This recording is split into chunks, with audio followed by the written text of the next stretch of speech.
one of my good guys over there suggested this video right here.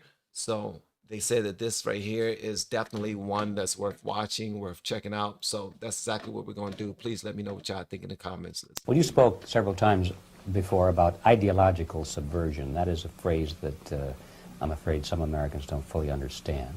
When the Soviets use the phrase ideological subversion, what do they mean by it? Ideological subversion is the process which is legitimate, overt, and open. You can see it with your own eyes. All you have to do, all American mass media has to do, is to unplug their bananas from their ears, open up their eyes, and they can see it.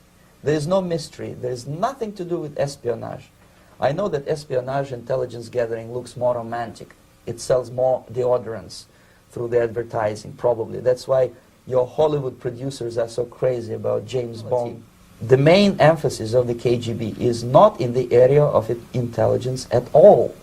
According to my opinion and opinion of many defectors of my caliber, only about 15% of time, money, and manpower is spent on espionage as such. The other 85% is a slow process which we call either ideological subversion or active measures, активные мероприятия in the language of the KGB, or psychological warfare.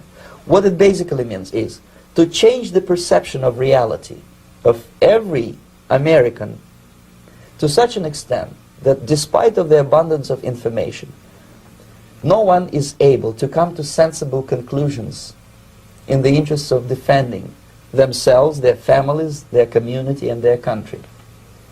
It's a great brainwashing process which goes very slow, and it's divided in 4 basic stages.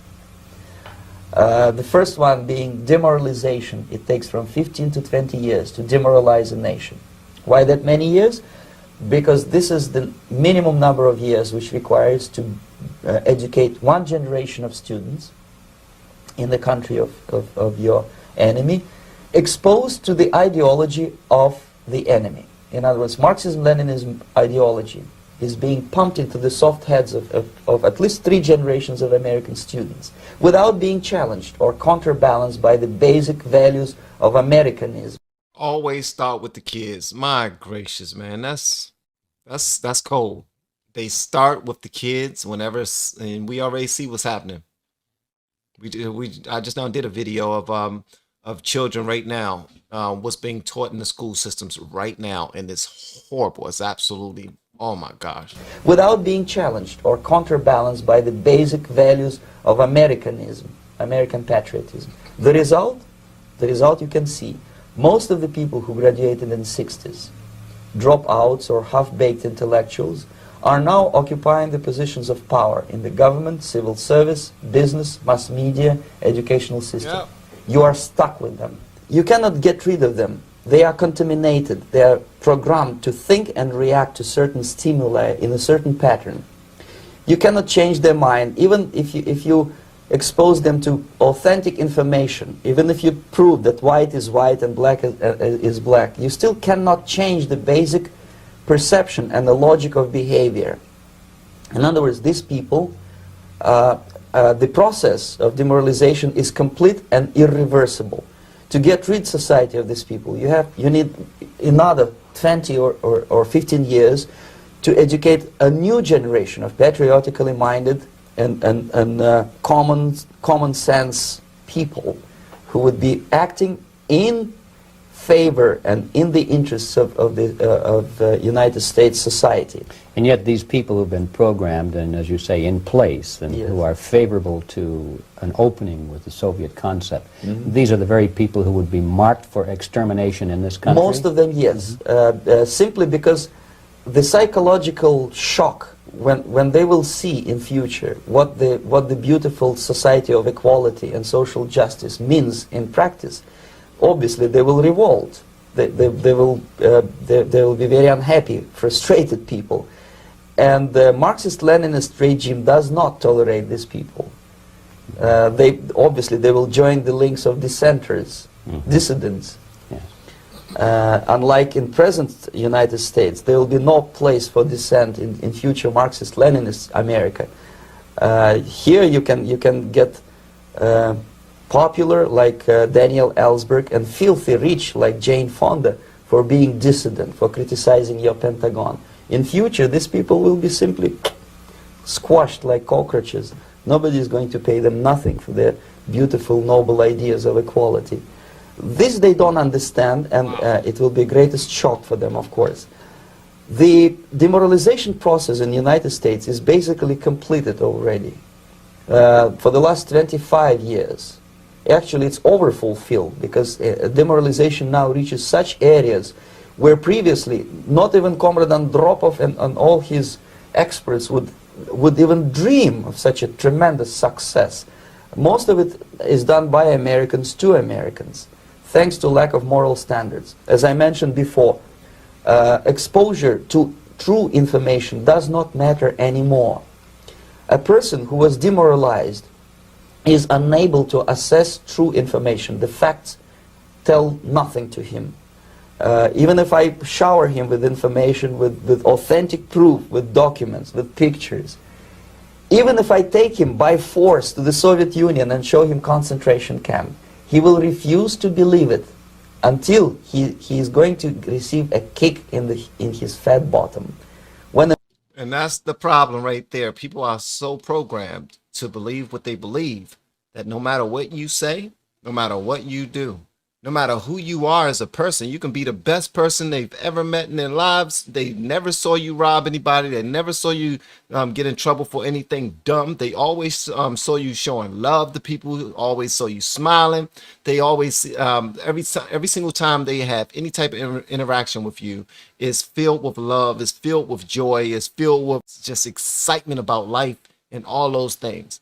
But when you try to bring some information to them that's contrary to what they've always believed or been taught or been beat into their heads their entire lives, I don't care how clear the information is, you will lose that relationship, because they much rather just completely walk away from you than to know now that they have been duped, or to call, because they'll call themselves liars or call themselves dumb. They'll feel dumb for believing something that you just now completely debunked with real facts.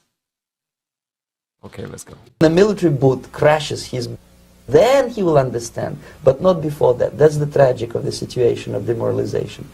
So basically America is stuck with demoralization, and unless, even if you start right now, here, this minute, you start educating new generation of Americans, it will still take you 15 to 20 years to turn the tide of ideological perception of reality back to normalcy and patriotism. The next stage is destabilization. This time, subverter does not care about your ideas and the patterns of your consumption. Whether you eat junk food and get fat and flabby, it doesn't matter anymore. This time, and it takes only from 2 to 5 years to destabilize a nation, what matters is essentials: economy, foreign relations, defense systems.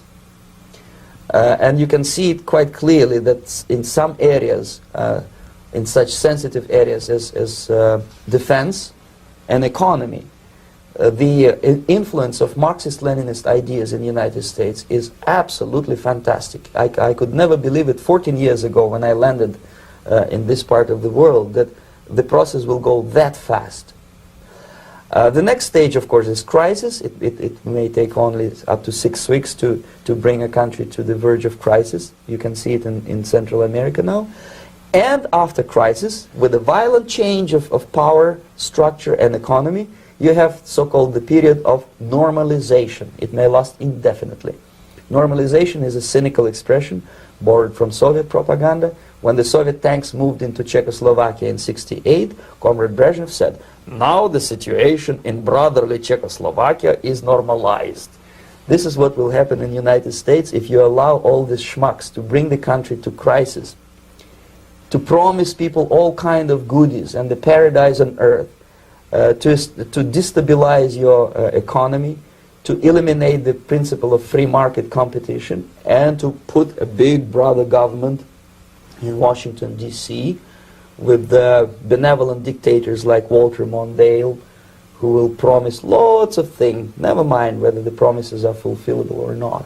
He will go to Moscow to kiss the bottoms of new generation of Soviet assassins, never mind. He will create false illusions that the situation is under control. Situation is not under control. Situation is disgustingly out of control. Most of the American politicians, media, and educational system trains another generation of people who think they are living at a peacetime. False.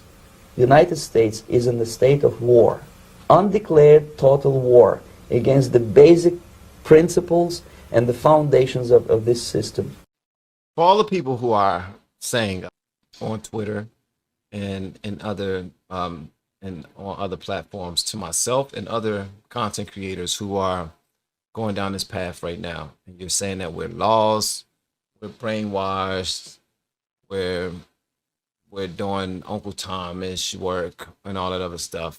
The anger and the vitriol that you're bringing this way, simply because we're trying to get ahead of the nonsense that's been placed in front of us for so long, trying to be well learned, well versed, and understand exactly where we are and where we're going. You have an issue with that. You might want to ask yourself, why are you fighting so hard to keep the confusion going? You might want to ask yourself, before presenting other facts to debunk whatever is being said to you, how about you look at what's being presented right now, what's being said right now, and see if there's any truth there. If there's some truth there, then acknowledge it and give me whatever truths you want to share with me. That's how that works. Something's happening. A nation has been trained for decades now to turn around and change into what we're doing right now. Everything you see right now, these schools that are teaching what they're teaching, come on, man. These new organizations that are popping up that are now extremely powerful, and you can't do anything, but you can't even say anything.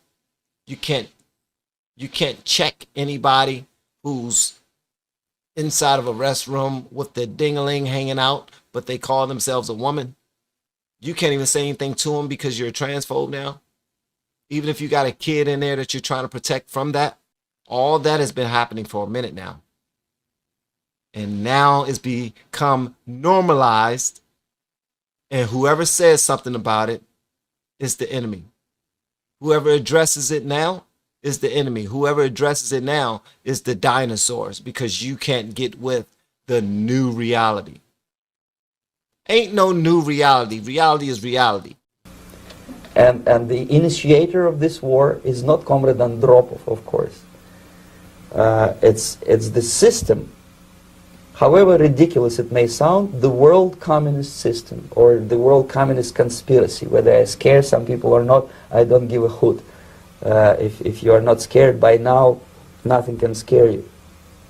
But you don't have to be paranoid about it. What actually happens now, that unlike myself, you have literally several years to live on unless the United States wake up. The time bomb is ticking. With every second, the disaster is coming closer and closer. Unlike myself, you will have nowhere to defect to, unless you want to live in Antarctica with penguins. This is it. This is the last country of freedom and possibility. Okay, so what do we do? What is your recommendation to the American people? Well, the immediate thing that comes to my mind is, of course, there must be a very strong national effort to educate people in the spirit of real patriotism, number one. Number two, to explain them the real danger of socialist, communist, whatever, welfare state, big brother government. If people will fail to grasp the impending danger of that development, nothing ever can help United States. You may kiss goodbye to your freedom, including freedoms to homosexuals, to prison inmate, all this freedom will vanish, evaporate in 5 seconds, including your precious lives. The second thing, the moment at least part of the United States population is convinced. You know what? That just now hit me a different type of way, man. Think about this. The people who are the most angriest are you simply not buying into their groupthink. If it ever came down to it, who do you think will start trying to wipe out the other side first? I honestly don't even look at that as being paranoid anymore. That right there is real. It's real. This is crazy, man. This is crazy. That the danger is real. They have to force their government. And I'm not talking about sending letters, signing petitions, and all this beautiful, noble activity. I'm talking about forcing United States government to stop aiding communism. Because there is no other problem more burning and urgent than to stop the Soviet military-industrial complex from destroying whatever is left of the free world. And it is very easy to do. No credits, no technology, no money, no political or diplomatic recognition, and of course no such idiocy as grain deals to USSR. The Soviet people, 270 millions of Soviets, will be eternally thankful to you if you stop aiding a bunch of murderers who sit now in Kremlin and whom President Reagan respectfully calls government. They do not govern anything, least of all such complexity as the Soviet economy. So basic, two very simple, maybe too simplistic answers or solutions, but nevertheless they are the only solutions. Educate yourself, understand what's going on around you. You are not living at the time of peace. You are in a state of war. And you have precious little time to save yourself. You don't have much time, especially if you are talking about young generation. There's not much time left for convulsions to the beautiful disco music. Very soon it will go, just overnight. If we are talking about capitalists or wealthy businessmen, I think they are selling the rope on which they will hang very soon. If they don't stop, if they cannot curb their unsettled desire for profit, and if they keep on trading with the monster of the Soviet communism, they are going to hang very soon. And they will pray to be killed, but unfortunately they will be sent to Alaska probably to manage industry of slaves. It's simplistic. I know it sounds unpleasant. I know Americans don't like to listen to things which are unpleasant. But I have defected not to tell you the stories about such idiocy as microfilm, James Bond type espionage. This is garbage. You don't need any espionage anymore. I have come to talk about survival. It's a question of survival of this system. You may ask me, what is it in for me? Survival, obviously, because unlike, as I said, I am now in your boat. If we sing together, we'll sing beautifully together. There is no other place on this planet to defect to.